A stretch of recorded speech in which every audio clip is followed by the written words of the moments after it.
to address the economic crisis, administering over 200 million doses. Imagine the president had 100 million as his goal, and we've exceeded 200 million shots, delivering over 160 million checks and putting $1 trillion into workers' pockets. And we've made historic progress to build back better, cutting child poverty in half.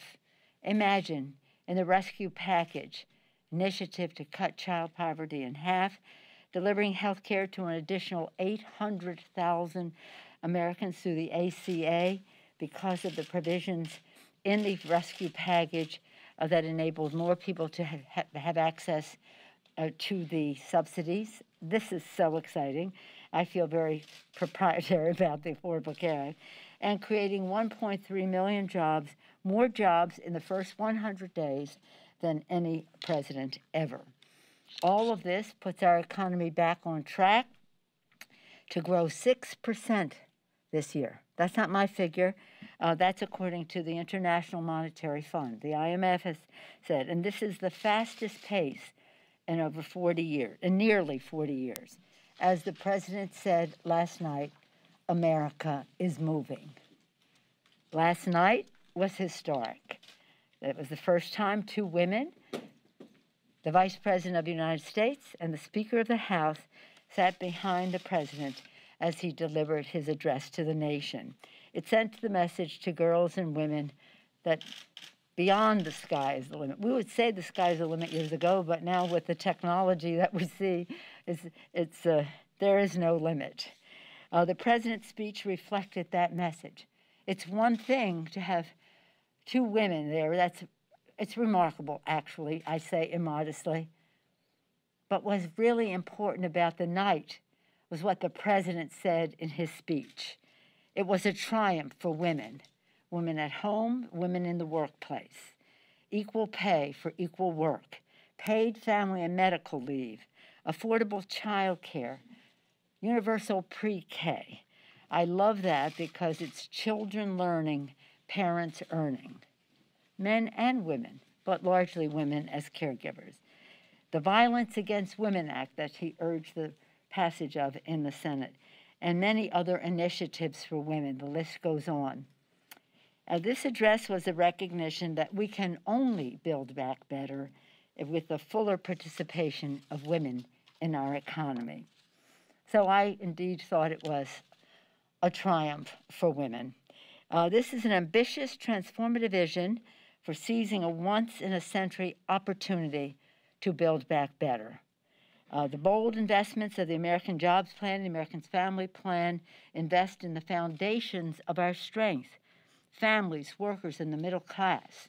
The Jobs Plan is the largest plan since World War II, and the Families Plan will make historic differences for families.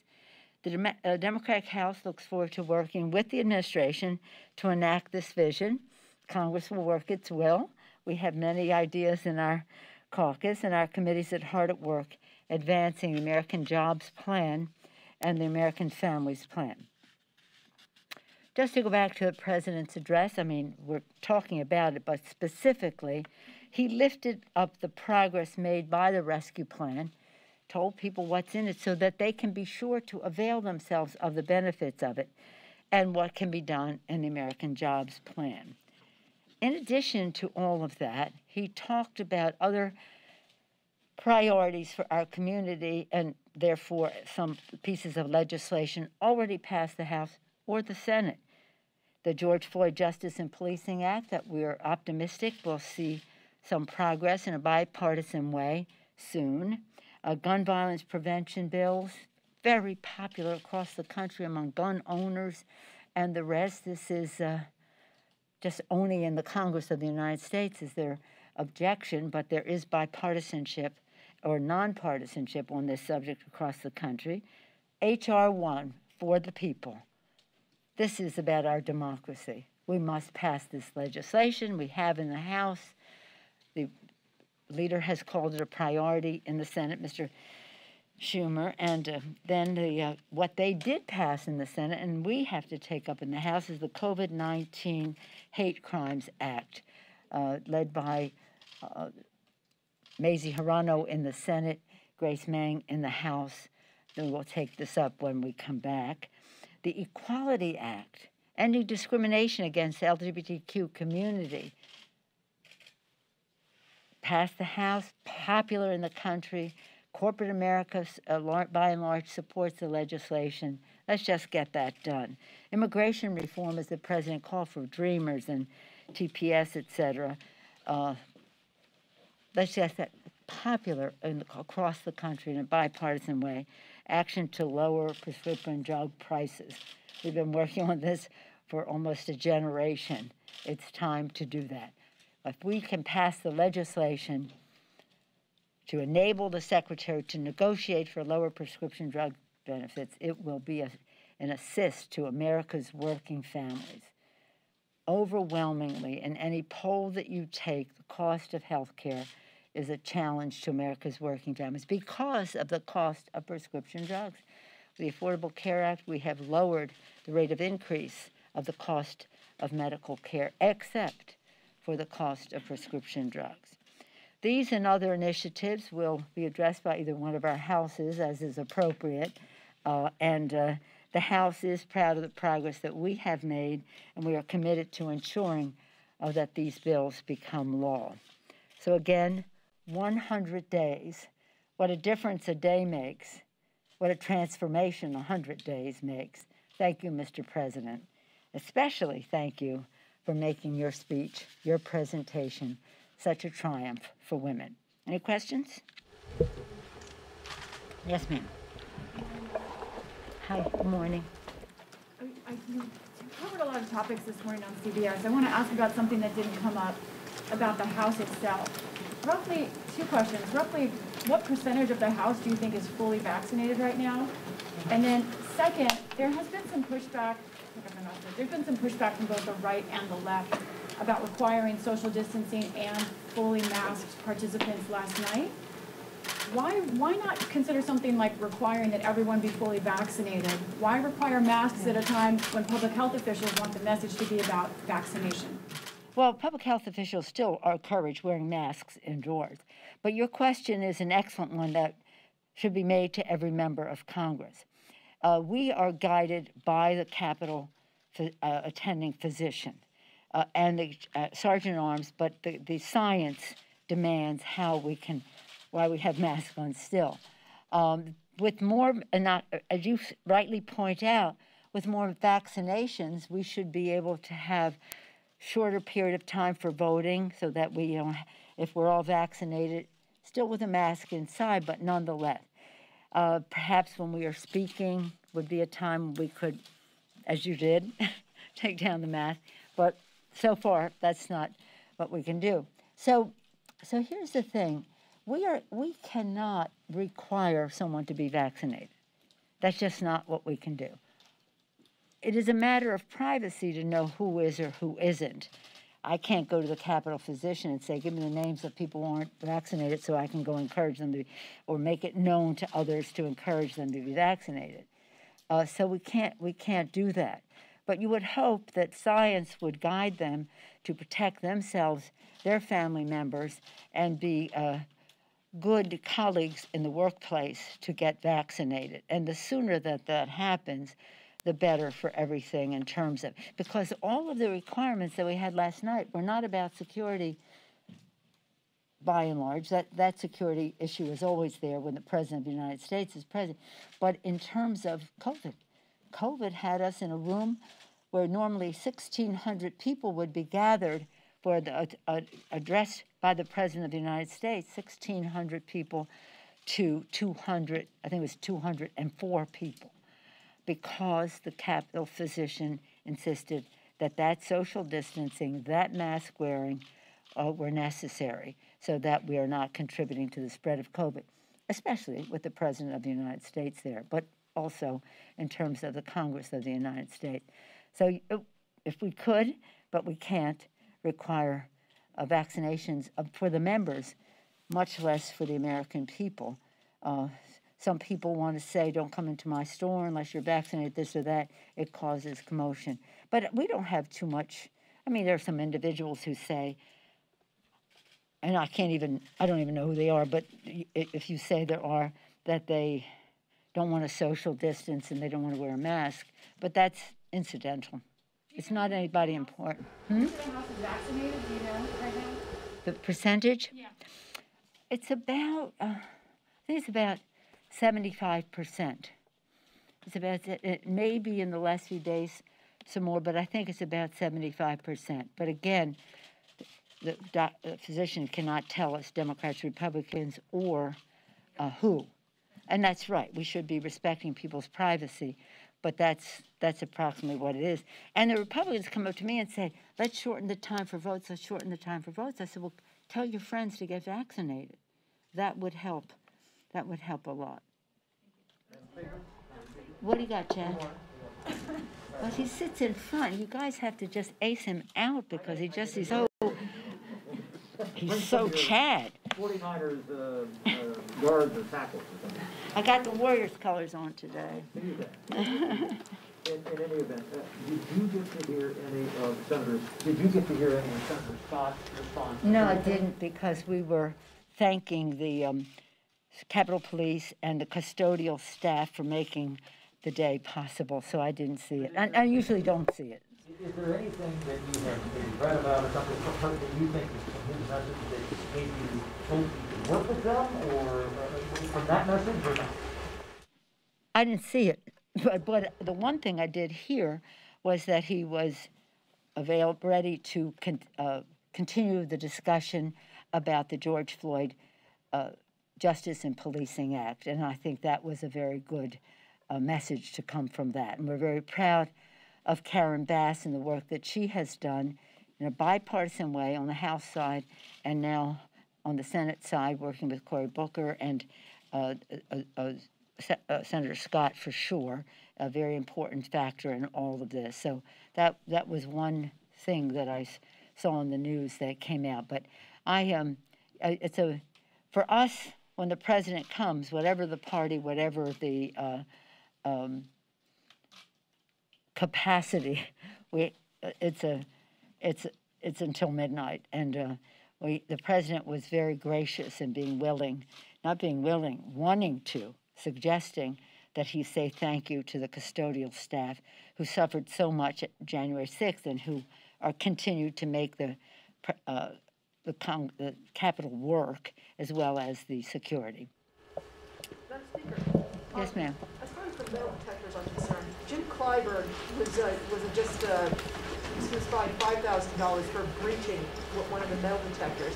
And now a pending lawsuit that Andrew Clyde is being talked about. Can you respond to that now that one of your own? No, I think that we are safe protecting the members of Congress, and if people have a disagreement on the charge that was made, then they can appeal it, and that's what's happening. Yes, ma'am. What do you got? You had a question? Yes, thank you. Well, Madam Speaker, just to follow up on police reform, as you may be aware, the families of George Floyd, Wilson John, Terrence Crutcher, and Eric Garner on the Hill today. And number one, are you meeting with them?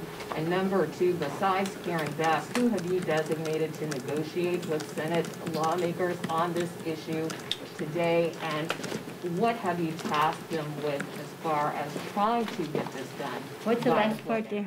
What have we, you said, have I chatted with the families? The second part was, who have we designated to negotiate with? Wait, I heard that part, but what was the third part? And I guess just what your hope is, or what you have tasked them with to try to get this done by the Floyd anniversary. I know you would like to get it done, but kind of what has been your mandate to them to move the ball forward? Well, Karen Bass certainly has received my authorization to proceed with discussions, and they will be having a meeting today. She had nearly 1 year ago, as you know, toward the end of May, George Floyd was murdered in full view. His assassination was something that caused demonstrations, show of support for his family all around the world. millions of people turned out for days and weeks in some cases, certainly in our country. Beyond the Congressional Black Caucus leadership, it was spontaneous. It was organic. People turned out. And in that period of time, by like the second week of June, Karen Bass introduced her legislation. At that time, when it came for the hearings, I met with the family, and at that time they said to me, Madam Speaker, will you name the bill for our brother? It will mean so much to his daughter. And I said, we will name the bill for your brother. We will name it for George Floyd if it is worthy of his name. We then went through the committee process. By a month, 4 weeks or so after the death of George Floyd, the bill passed the House. Nothing happened in the Senate. The bill came up again this year, and I met with the family again in preparation for it being passed in the House. I have spoken to them by phone. Because of COVID, we're limited in terms of actual meetings, but I have met with them in person, but most recently spoken to them by phone on the day, but actually right before the verdict and then after the verdict. So I have been in touch with them all along, though, long before COVID, but in the course of so many other sad deaths, I have met with the moms, many of the moms involved here. And of course, we serve with one, Lucy McBath. She lost her son. She's an inspiration to us in so many ways. And for years, we have been in touch with the families of victims, and we have promised them, in terms of victims of gun violence, that we will never give up until we pass legislation to stop gun violence. And that is, part of the tragedy of many of these moms who've lost their children, and some of it relates to need for justice in policing. We will bring it to the floor when we are ready, and we'll be ready when we have a good, strong, bipartisan bill. And that is up to the Senate, and then we'll have it in the House because it'll be a different bill. Are willing to bend on qualified immunity? We let them have their negotiation. The president, I thought, calibrated his remarks beautifully last night to say, let's continue the negotiation. Yes, sir. What do we got? We got, okay. I just wanted to follow up on that. I know you said will your members been, but some of the more progressive members of your caucus have been pretty outspoken about how they don't like some of the compromises that are being floated. How confident are you that House Democrats, your margin is smaller at this point, that House Democrats will band together and pass something if it passes the Senate? Very confident. Yes, ma'am. Yes, ma'am. What do you see as the legislative path forward on prescription drugs? Do you envision that passing with other proposals in the American Family Plan? You're far away. Just a little bit louder. What do you see as the legislative path forward on prescription drugs, even though it was not included in the Family's Plan? Could you envision them passing together?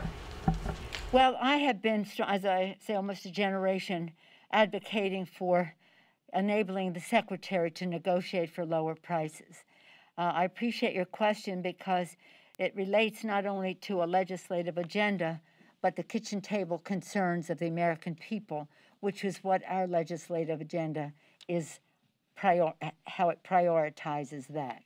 So there is big interest in our caucus, in the committee of jurisdiction, the committees of jurisdiction, as well among the leadership, that we want to see a path to that. What is in one bill or another is not really what is important. What is the path that we are on to accomplish what we need to accomplish, to do what we said for the people? We would lower the cost of health care by lowering the cost of prescription drugs.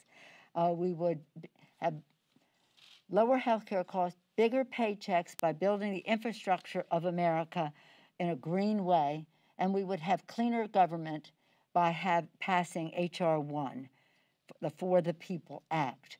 Those are still part of our agenda in the rescue package, I guess we call it ARP now, but in the rescue package, we did a great deal to lower the cost of health care for America's working families. I'm so proud of what was done in terms of increasing the subsidies for ACA, so many more people, even 100,000 more signing up in the president's extended enrollment period, and I thank him for that.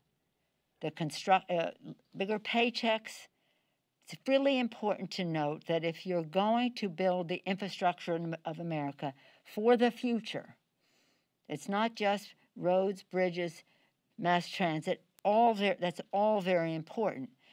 It's water systems, it's schools, it's housing, it's broadband, a very significant part of our package that might not have been 10, 20 years ago in a package. Should have been, but it wasn't. So as we go forward, if we're going to build back better, we have to do so with a strong workforce development piece. Workforce development piece.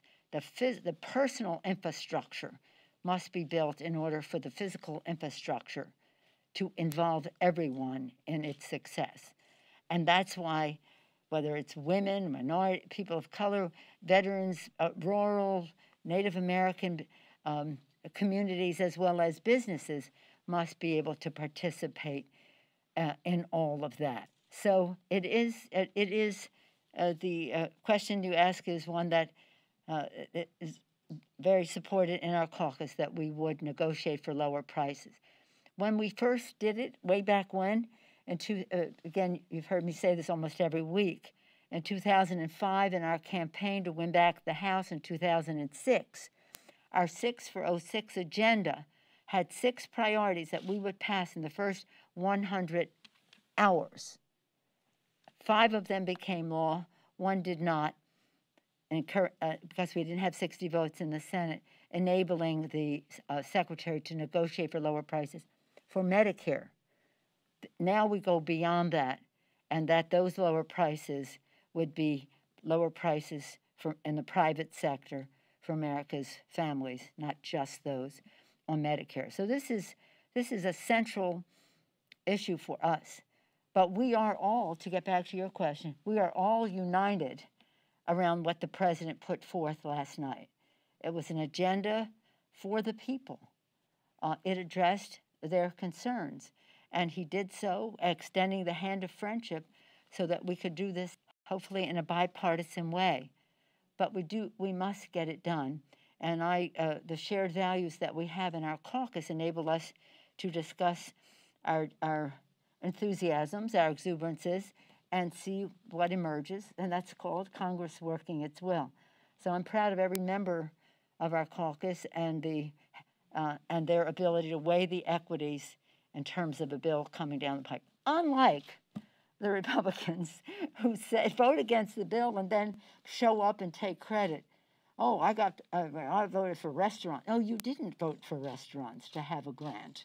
You didn't. And so a number of them are trying to take credit for something they did not vote for.